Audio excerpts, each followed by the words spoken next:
Jacinda Ardern. Thank you, Mr. Chair. I see from the number of members that are jumping up on that side of the House that they've suddenly felt a rush of interest in the paid parental leave bill, a level and degree of interest I don't recall having seen until now. And the member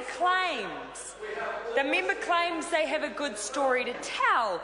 I assume by that he means the story which was only created by the national government in response to the excellent story that Labor wanted to tell.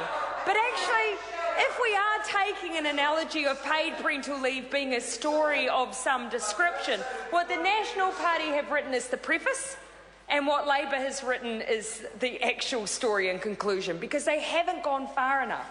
They haven't actually gone beyond the tokenism of acknowledging that, yes, we need a lift in paid parental leave, but all of the evidence suggests we need it to go far beyond the 18 weeks that they've proposed. Now, when we can afford it, if that were the case, Mr. Chair, what the member just said then, why did the National Party not introduce a stepped plan for the introduction of paid parental leave to 26 weeks? If the true story is that it's not about the principle of going to 6 months but the affordability of it, why did the National Party not set out a staged plan for reaching that goal? Because you have not. Your policy is not 26 weeks, sir. Unfortunately, the National Party does not seem to understand what they've actually proposed, which was a tokenistic 4-week increase staged over time. That is the National Party policy. I'm sorry that I have to remind you of that. You're obviously disappointed by it. But it was the Labor Party that has actually said, we believe that 26 weeks is possible. We've set out a timetable to do it. We have staged it. But ultimately, and Mike Sabin seems to think that it's affordable to go 4 weeks, but anything beyond is 19 weeks unaffordable and a reckless spend of the taxpayers' money. What about an extra 14 days? Where does the line sit, Mr. Sabin, between reckless and fiscally prudent? Wherever the National Party decides the line sits, that's where it is. And that's why this was never a policy of principle for them. It was a policy of politics. That's exactly what they've done, because if it was a policy based on principle, they would have read the research by the WHO, which does not say 18 weeks. It does not say bonding and attachment can be achieved in 18 weeks. It does not say you improve health outcomes at 18 weeks. It all points to 26. And I would be generous enough to say that I believe the National Party members in the House tonight know that. And they know that they've made an unnecessary trade-off. Now, Mr. Chair, on this side of the House, you might see that we were taking more succinct calls, and that's ultimately because there were 3,809 submissions on this bill, overwhelming. And of those 3,794, over 99% were in favour.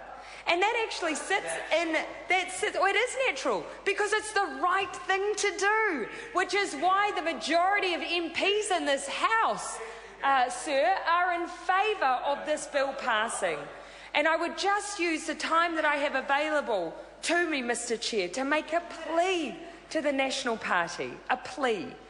We have gone through a rigorous process. We have set out a timetable that is eminently affordable. The only thing standing in the way of this bill passing is their veto. It's not a vote, it's not another member or an MP, it is their veto. And be it on their conscience if they deny the democratic right of this Parliament to pass a bill that the overwhelming number of New Zealanders are in favour of. And so that is the plea that I make to those members tonight. Don't veto something that this Parliament has a majority of support for, because that reflects entirely badly, not just on the National Party, but on the democratic process of this House to start with. And so in doing so tonight, it's not just about voting in favour of what the evidence says, what the research says, and what is best for children and best for families and ultimately best for babies. It's also about maintaining the faith that people have in the democracy of this place. And what the people have strongly sent a message to this place is pass this bill. So all I ask is to let the votes stand for themselves, Mr. Speaker, and that is the plea I make. Speaker, Mr. Chair. I call the honourable member Sue Moroni.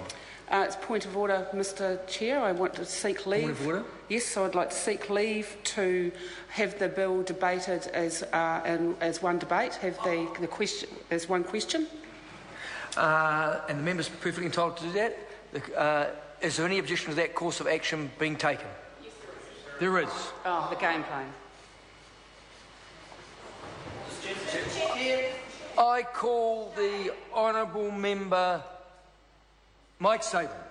Oh, thank you, sir. Very pleased to take a call and speak to some of the points that Jacinda